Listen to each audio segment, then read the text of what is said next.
नमस्कार, BTV news के इस बुलेटिन में आपका स्वागत है। सबसे पहले आइए एक नज़र डालते हैं आज की कुछ खास खबरों पर।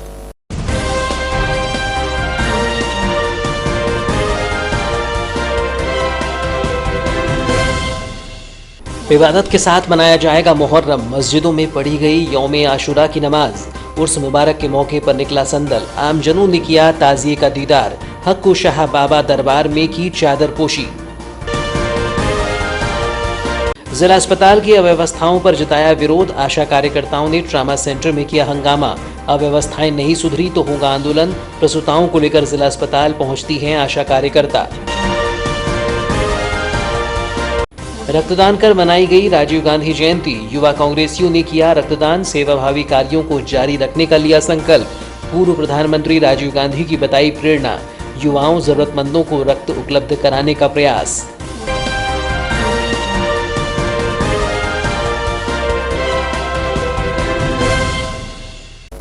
और अब समाचार विस्तार से। समाचार के इस बुलेटिन के साथ मैं हूं महेंद्र अमूले। बालाघाट नगर में मुहर्रम पर्व अकीदत के साथ मनाया गया, जिसमें जामा मस्जिद में सुबह यौम आशुरा की दुआएं की गई, जबकि कौमी एकता की मिसाल हक्को शाह बाबा दरबार में उर्स के मौके पर संदल निकाला गया। इसके अलावा मन्नती ताज़िए भी आमजनों के दीदार के लिए रखे गए। मुहर्रम पर्व पर मस्जिदों में विशेष बयान भी हुए। मुहर्रम पर्व को लेकर जामा मस्जिद में बीते 10 दिनों से विशेष बयान का आयोजन किया जा रहा था।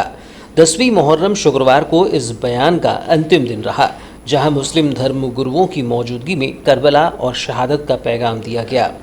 इसके साथ ही कौमी एकता की मिसाल शहर कुतुब हजरत अलहाज सैयद अब्दुल हकीम उर्फ हक्कू शाह बाबा चिश्ती रहमतुल्लाह अलैह का सालाना उर्स हर साल की तरह इस साल भी पूर्ण अकीदतों के साथ मनाया गया। नगर के मेन रोड स्थित हजरत हक्कू शाह बाबा दरगाह में आयोजित इस 217वें सालाना उर्स मुबारक पर रोजाना ही विभिन्न कार्यक्रमों का आयोजन किया जा रहा था, जिसमें 20 अगस्त को दोपहर 2 बजे दरबार शरीफ से शाही संदल निकाला गया। प्रतिवर्ष के अनुसार इस वर्ष भी उर्स मुबारक पर आस्तानाए औलिया से निकाला गया यह संदल नगर के कालीपुतली चौक, रानी अवंतीबाई चौक, बैहर मार्ग स्थित रजा चौक, चांदनी चौक होते हुए बैहर चौकी पहुंचा, जहां से यह संदल देवी तालाब घाट रोड से मेन रोड और मेन रोड से वापस दरगाह शरीफ पहुंचा, जहां सलातों सलाम का नजराना पेश कर शाही संदल का समापन किया गया।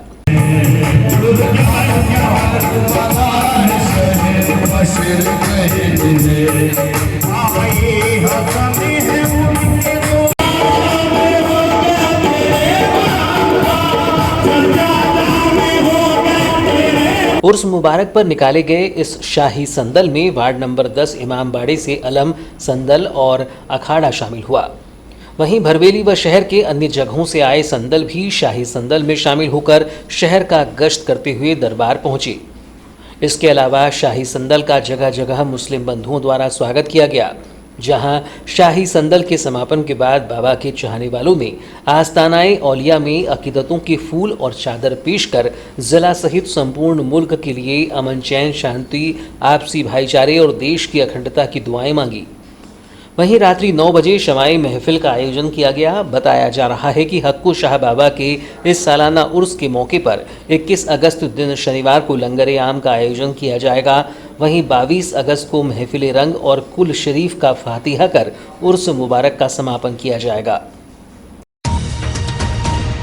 संचार क्रांति के प्रणेता और युवाओं के प्रेरणा स्रोत पूर्व प्रधानमंत्री राजीव गांधी के जन्मदिन पर युवाओं को आगे लाने तथा जरूरतमंदों के लिए रक्तदान करने का संकल्प लेते हुए युवा कांग्रेसियों द्वारा रक्तदान किया गया। युवा कांग्रेस द्वारा पूर्व प्रधानमंत्री स्वर्गीय राजीव गांधी की जयंती पर आयोजित जिला चिकित्सालय के रक्तदान कार्यक्रम में जिले भर के युवा कांग्रेसी, विधानसभा जिलाध्यक्ष एवं पदाधिकारियों की मौजूदगी रही। रक्तदान कार्यक्रम शुक्रवार को युवा कांग्रेस कार्यकारी प्रदेशाध्यक्ष नितिन घोष के नेतृत्व में किया गया, जिसमें राजीव गांधी के सपनों को पूरा करने तथा सेवाभावी कार्यों को निरंतर बनाए रखने का संकल्प लिया गया। इस दौरान युवा कांग्रेस कार्यकारी प्रदेशाध्यक्ष नितिन घोष ने कहा कि 100 यूनिट रक्तदान का संकल्प लिया गया था, जिसमें जिले भर के युवा साथियों ने पहुंचकर रक्तदान किया है। उन्होंने बताया कि सेवा और समर्पण के तहत प्रतिवर्ष कार्य किए जाते हैं, उसी कड़ी में रक्तदान किया गया है। प्रतिवर्ष अनुसार स्वर्गीय राजीव जी के ब्लड डोनेशन कार्यक्रम रखा गया है और हर बार बालाघाट युवक कांग्रेस पूरे ज़िले से बढ़ चढ़ के इसमें योगदान लेती है। इस बार भी संकल्प था 100 यूनिट का और लगभग 100 यूनिट हम कर लेंगे, ऐसा प्रयास है। दिन भर ये कार्यक्रम निरंतर चालू रहेगा। अभी बालाघाट विधानसभा और जिले के पदाधिकारी अपना रक्तदान दे रहे हैं और ये रक्तदान जो हम करते हैं हर वर्ष, उसका तात्पर्य यही कि हमारे जो शहीद राजीव गांधी जी थे, उनके लिए युवक कांग्रेस और कांग्रेसियों की भावनाओं का सम्मान करते हुए और जो समर्पण है, जो हमारा सेवा कार्य निरंतर जारी रहता है, उसमें ये एक उपलक्ष्य में है। युवा कांग्रेस पूर्व जिला अध्यक्ष रिकाब मिश्रा ने कहा कि रक्तदान पूरे वर्ष भर किया जाना चाहिए ताकि रक्त की आवश्यकता के लिए किसी को भटकना न पड़े। यह प्रयास युवा कांग्रेस द्वारा किया जा रहा है। इस वर्ष रक्तदान शिविर का आयोजन किया गया है। राष्ट्रीय अध्यक्ष श्रीनिवास बीबी जी के नेतृत्व में पूरे देश में रक्तदान शिविर इस वर्ष भी हो रहा है। बालाघाट में पूर्व प्रदेश अध्यक्ष बड़े भैया नितिन बोध जी, युवा कांग्रेस जिला अध्यक्ष अवरेश पटेल जी, हमारे विधानसभा अध्यक्ष दयाल वासनिक, जीतू परसवाड़ा विधानसभा अध्यक्ष के साथ मिलकर बालाघाट के ज़्यादा से ज़्यादा युवा रक्तदान करेंगे और रक्तदान करके हम ज़्यादा से ज़्यादा युवाओं को इस शिविर के माध्यम से पूरे वर्ष रक्तदान करने के लिए जागरूक करने का जिला युवा कांग्रेस प्रयास करेंगी। बालाघाट कांग्रेस विधानसभा अध्यक्ष दयाल वासनिक ने बताया कि युवाओं को जिस प्रकार आगे बढ़ाने का कार्य पूर्व प्रधानमंत्री राजीव गांधी ने किया था, उसी तरह रक्तदान के प्रति जागरूक करते हुए जरूरतमंदों के लिए रक्तदान करने प्रेरित किया जा रहा है। पूरे भारत के 7वें प्रधानमंत्री स्वर्गीय राजीव गांधी जी की जन्म जयंती के अवसर पर आज मध्य प्रदेश युवक कांग्रेस और हमारे राष्ट्रीय अध्यक्ष श्रीनिवास बी जी के नेतृत्व में और बालाघाट जिले के हमारे युवा कांग्रेस के नेता बड़े भाई श्री नितिन बोध जी के नेतृत्व में आज जिला युवा कांग्रेस सभी युवा साथियों का रक्तदान का शिविर आयोजन करवाई है। जैसे राजीव गांधी जी ने पूरे देश के लिए सूचना एवं प्रौद्योगिकी क्रांति का आयोजन करके लोगों को और युवाओं को आगे बढ़ाने का काम किए थे। एआईसीसी सदस्य पुष्पा भिसेन ने युवा कांग्रेसियों के कार्यों की प्रशंसा करते हुए कहा कि आज रक्तदान बेहद ज़रूरी है और ऐसे कार्यों के लिए युवा आगे आए हैं तो वे बधाई के पात्र हैं।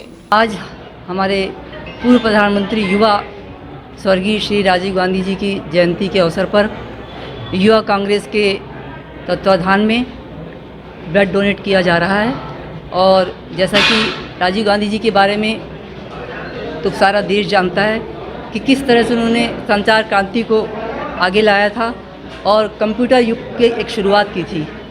आज यदि राजीव गांधी जी हमारे बीच में होते तो निश्चित ही हमारे देश का परिदृश्य कुछ और ही होता, युवाओं में कुछ और अधिक जोश होता।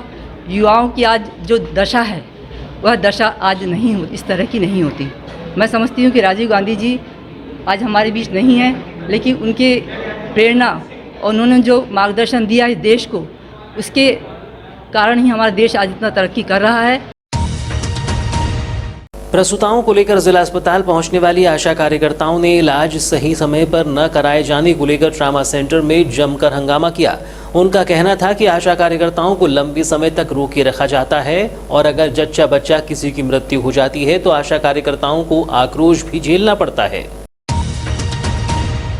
प्रसूताओं को जिला अस्पताल लाने पर समय और सही इलाज न मिलने को लेकर आशा कार्यकर्ताओं ने गुरुवार को ट्रामा सेंटर के सामने ही मोर्चा खोल दिया।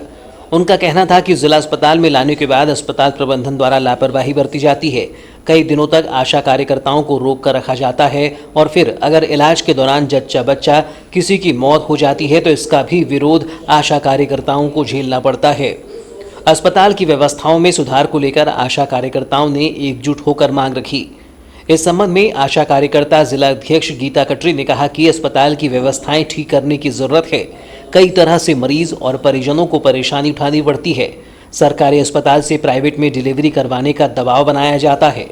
ऐसी स्थिति को देखते हुए चेतावनी दी गई है कि जनता के साथ ऐसा ही चलता रहेगा तो जिले भर की आशा कार्यकर्ता हड़ताल करेंगी। क्या हुआ, हमारी आशा बहनें 10 ब्लॉकों से अपने केसों को लेके हॉस्पिटल में जब जाती है तो वहाँ देखने को मिलता है कि सही समय पे उनका उपचार नहीं होता, मरीजों का डिलीवरी वाली महिलाओं का उपचार नहीं होता। तो इस कारण से कुछ हमारी आशा बहनों ने मुझे फ़ोन लगाया कि दीदी मैं 2 दिन से 4 दिन से 5 दिन से 15 दिन से यहाँ पे आई हूँ, मेरे मरीज़ का उपचार नहीं हो रहा है और मरीज आशा कार्यकर्ताओं को परेशान करते हैं कि नहीं हमारा डिलीवरी करवाओ, गाली गलौज करना, 2-2 दिन 4-4 दिन तुमको रहना पड़ेगा। इस प्रकार से आशा कार्यकर्ता को बोला जाता है। परंतु देखने को जाता है कि वहाँ पे जो डॉक्टर जो होते हैं तो उन लोगों का इलाज जब करते हैं कि अगर उससे कंटिन्यू इलाज किया है उस मरीज ने तो उसका मतलब सीजर कर देंगे या नॉर्मल डिलीवरी कर देंगे, और जिसने अगर उस डॉक्टर से इलाज नहीं करवाया है तो उसका बिल्कुल इलाज भी नहीं करेंगे और उसका मतलब सही समय पे उपचार और उसका डिलीवरी नहीं करेंगे। उस स्थिति में देखने को जाता है कि कभी बच्चे की मौत हो जाती है, कभी माता की मौत हो जाती है। ये सारे लोग जानते हैं। हमारा कहने का मतलब ये है कि ऐसा क्यों, जब उस महिला को एक आशा कार्यकर्ता 9 महीना अपने ग्राम में, ग्राम पंचायत में और अपने गांव में सेवाएं देती है, जब उस महिला के साथ में कोई प्रॉब्लम नहीं आती, और जब देखने को जाता है कि हॉस्पिटल में जाने के बाद में उस महिला के साथ में मौत हो जाती है या उस बच्चे की मौत हो जाती है, तो इनकी लापरवाही के कारण ये सब चीज़ देखने को मिल रहा है। जिले में चल रहे आरटीओ चेक पोस्ट को हटाए जाने को लेकर वैनगंगा मजदूर यूनियन ने सांसद ढाल सिंह बिसेन से मिलकर उन्हें समस्या से अवगत कराते हुए ज्ञापन सौंपा, जिसमें बताया गया कि छोटे चेक पोस्ट पर अनाधिकृत रूप से माल वाहनों से शुल्क लिया जा रहा है, जो उचित नहीं है। ज्ञापन के माध्यम से सांसद ढाल सिंह बिसेन को सर्किट हाउस में मिलकर अवगत कराया गया कि बालाघाट जिले में अनाधिकृत तरीके से आरटीओ चेक पोस्ट का संचालन हो रहा है, जिसमें अवैध वसूली चल रही है। इस पर रोक लगाई जाए। ज्ञापन में कहा गया कि जिले एवं अन्य राज्यों की सीमाओं पर इंटीग्रेटेड चेक पोस्ट बने हुए हैं, जहां से बालाघाट जिले में आने वाले मालवाहकों से टैक्स जो शासन द्वारा निर्धारित होता है वह लिया जाना नियत है, परंतु बालाघाट जिले के आरटीओ चेक पोस्ट के कर्मचारियों द्वारा अन्य राज्य की सीमा के पहले ही लांजी रोड, बिनोरा, खैरलांजी के तुमसर रोड पर छोटे चेक पोस्ट लगा दिए गए हैं, जिनमें जिले के अंदर ही परिवहन करने वाले मालवाहक वाहनों से शुल्क लिया जा रहा है, जो उचित नहीं है। इस दौरान वैनगंगा मजदूर संघ प्रदेश अध्यक्ष विशाल बिसेन ने कहा कि अनाधिकृत नाकों को तत्काल हटाया जाकर वसूली पर रोक लगाई जानी चाहिए। अगर इस दिशा में कोई कार्यवाही नहीं होगी तो मौके पर पहुंचकर संघ आंदोलन करेगा। आज हम बालाघाट के सांसद माननीय ढाल सिंह बिसेन मजदूर यूनियन और ट्रांसपोर्ट यूनियन की तरफ से विजिट करने आए थे। घेराव जैसी स्थिति नहीं है, उनके संज्ञान में एक मामला लाना बहुत ज़रूरी था। क्या हो रहा है कि बालाघाट जिले में लंबे समय से मुख्यतः बिनोरा और खैरलांजी में अवैध तरीके से नाके लगाए गए हैं। ये नियम ये है कि इंटीग्रेटेड स्टेट चेक पोस्ट जो होती है उसमें महाराष्ट्र से जो गाड़ी मध्य प्रदेश में आएगी वो शुल्क का भुगतान करेगी और फिर मध्य प्रदेश में वो अपना जहाँ जाना है वहाँ पर गंतव्य तक जाएगी। पर बालाघाट जिले में यह हो रहा है कि जिले के अंदर ही घूमने वाले वाहन जो हैं, जैसे बालाघाट जिले से कोई अगर बालाघाट से लांजी जा रहा है, लांजी से बालाघाट आ रहा है, या किरनापुर जा रहा है, या फिर खैरलांजी जा रहा है, तो जिले के जिले घूमने जो गाड़ियाँ घूम रही उनसे वसूली की जाएगी, जो पूर्णतः अवैध है। किसी भी राजपत्र में, किसी भी नियम में इस तरीके से छोटे नाके लगाने का प्रावधान नहीं है। बालाघाट में जो भी हम क्या चाहेंगे, आरटी प्रशासन हो या फिर परिवहन प्रशासन हो या जिला प्रशासन, जिनने भी वो नाके लगाए पूर्णतः गलत है। आज हम माननीय सांसद महोदय को हमने ज्ञापन सौंपा है और यह मांग की कि जल्द से जल्द जो है इस मामले को गंभीरता से लेते हुए तत्काल बिनोरा और खैरलांजी नाकों को हटवाया जाए। और हमने यह भी तय किया है कि अगर सही समय में, नियत समय में नाकों को नहीं हटाया जाता, कार्रवाई नहीं होती है, तो निश्चित हमारा यूनियन, साथ में हमारे ट्रांसपोर्ट के पूरे साथी मिलकर जो है उस मौके स्थल पर पहुँचकर वहाँ पर फिर हम आंदोलन करें। सड़कों के जर्जर होने और सफाई न किए जाने को लेकर वार्ड क्रमांक 6 चित्रगुप्त नगर के निवासी परेशान हैं, जिसकी शिकायत नगर पालिका को कई बार करने के बावजूद भी कोई ध्यान नहीं दिया जा रहा है। जहां सड़कें चलने लायक नहीं बची हैं, वहीं नालियों में सफाई के अभाव में गंदगी का आलम है। इसी समस्या को लेकर वार्डवासियों ने कई बार नगरपालिका में शिकायत की है, जिसमें बताया गया कि वार्ड की सड़कों में गड्ढे हो गए हैं और गड्ढों को लेकर किए जा रहे प्रयास नाकाफी हैं। सड़कों का पुनर्निर्माण होना चाहिए, जबकि वार्ड में लगातार गंदगी का आलम होता है और वार्डवासियों को बीमारियों का खतरा उत्पन्न होने की आशंका बनी रहती है। इन्हीं सब समस्याओं से अवगत कराया गया है, लेकिन ध्यान नहीं दिए जाने की शिकायतें वार्डवासियों को हैं। वार्डवासी हितेंद्र रावते ने बताया कि यहाँ कचरा नहीं उठ पाता और नालियाँ भी साफ नहीं होती। जल भराव भी एक बड़ी समस्या है। यहाँ तो बहुत प्रकार की समस्या है। यहाँ नली भी साफ़ नहीं होती, कचरा भी नहीं उठता यहाँ से। कई दिनों से यहाँ कचरा भरा पड़ा है नली में, साफ़ सफाई भी नहीं हो रही यहाँ पे। कर्मचारी भी नहीं आते अच्छे से काम साफ़ सफाई करने, आते भी तो ऊपर देख के निकल जाते हैं। इसके लिए कितने बार आप शिकायत कर चुके हैं? कई बार शिकायत कर चुके हैं, इसके पहले भी कई बार बता चुके हैं। जो कचरा उठाने वाला होता है उनको भी बता चुके हैं, लेकिन उतना ध्यान नहीं देते हो। ज़्यादा बारिश जब आती है, जल भराव जैसी स्थिति बनती है, तो क्या यहाँ जल भराव जैसी स्थिति आती है? पानी भरता है यहाँ पे भी। उसी प्रकार पूर्व पार्षद अल्लाह रखा ने कहा कि वार्डवासी नगरपालिका में शिकायत करते हुए थक चुके हैं, कोई सुनवाई नहीं होती। वर्षों से यहाँ के निवासी परेशान हो रहे हैं, इसका हल किया जाना चाहिए। वार्ड क्रमांक 6 का ये हृदय स्थल कहलाता था और एक समय में ये पॉस कॉलोनी कहलाती थी। यहाँ हमारे अनूप सिंह बैस जी और ये हमारे मुनाफ भाई कच्ची जी का घर था और इतना अच्छा सुंदर एरिया कहलाता था। परंतु ये देखने में आ रहा है पिछले कई दिनों से यहाँ पे जो नालियों की अव्यवस्था हुई है और कभी नाली साफ होती नहीं है। अनेकों बार वार्डवासियों ने इसकी शिकायत नगर पालिका में भी किए, संबंधित पार्षद से भी किए, परंतु जहां माल छापने का काम आता है उधर पे ज़्यादा काम नगर पालिका कराती है। और ये ऐसे छोटे काम, ये हीरा गढ़पाले जी के घर के सामने का एरिया है जो पिछले कई वर्षों से बेचारे परेशान है कि इनके घर के बाजू में जो है ये प्लाट की स्थिति आप देख लो और ये नाली की स्थिति आप देख लो। ऐसे में ये जीने को मजबूर है और सुनने वाला कोई है नहीं। हम नगर पालिका प्रशासन से चाहेंगे कि 3-3 लेबर आते, वो लेबर भी आते तो कभी ज़िंदगी में इधर नहीं आएंगे, क्योंकि वो वहाँ लेबर साफ़ सफाई करेंगे जहाँ उनको 4 पैसे की आवक होती है, वहाँ चले जाते हैं। बाकी तो ये थी अब तक की खबरें। नई खबरों के साथ एक बार फिर हम हाजिर होंगे, तब तक के लिए दीजिए इजाज़त। नमस्कार।